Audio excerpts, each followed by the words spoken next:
Il y a 4 ans, quand son mari l'a quittée, Sarah avait pris conscience qu'elle devait se débrouiller seule.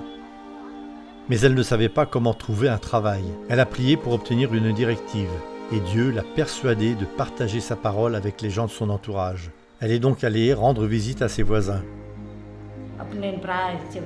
J'ai prié pour les malades et ils ont retrouvé la santé. J'ai prié pour ceux qui étaient habités par les mauvais esprits et ils ont été délivrés. J'ai prié pour ceux qui ne pouvaient avoir d'enfants et ils ont pu en avoir. Certains étaient heureux quand Sarah leur rendait visite, mais d'autres n'aimaient pas. Un jour, elle entre chez des gens qui adoraient des idoles. Ils lui ont demandé d'adorer avec eux, mais elle a refusé.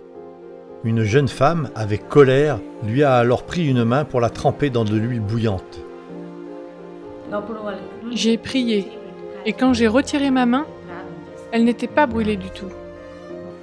Le lendemain, le père et la jeune femme ont appelé Sarah pour s'excuser. Il lui a demandé de prier pour sa famille. Sarah a été heureuse de présenter cette famille au Seigneur. À présent, ils ont changé. Ils ont accepté Dieu et viennent l'adorer avec nous. 5 familles témoignent de ce que ce jour-là, Sarah leur a permis d'échapper à de sérieux préjudices et qu'elles lui ont aussi demandé de prier pour elle. Quand le pasteur de l'église adventiste locale a entendu parler des expériences miraculeuses de Sarah, il lui a dit « Il vous faut travailler pour Dieu ». Il lui a proposé de devenir pionnière de la mission globale et Sarah s'est empressée d'accepter. 4 années plus tard, elle rend toujours visite aux familles de la communauté. Elle prie avec eux et leur offre de la littérature parlant de Jésus.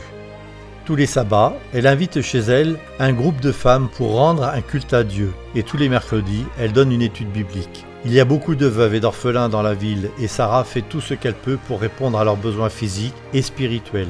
Souvent, elle achète des saris pour les femmes et de la nourriture pour les familles. En tant que pionnière, je ne me contente pas de leur rendre visite et de prier avec elles. Si j'ai des vêtements en trop, je les leur donne. Si elles ont besoin de nourriture, je leur en donne. C'est mon devoir.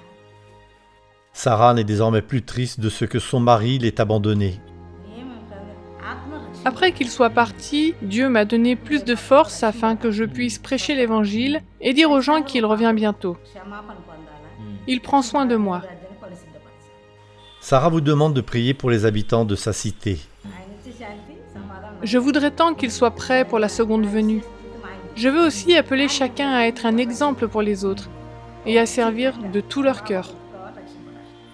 Sarah a trouvé sa joie la plus grande en devenant pionnière de la mission globale. Je suis heureuse et je veux servir Dieu aussi longtemps que je vivrai. Je vous demande de prier pour Sarah et pour les pionniers de la mission globale qui œuvrent partout dans le monde pour partager la bonne nouvelle de l'amour de Jésus et celle de son prochain retour.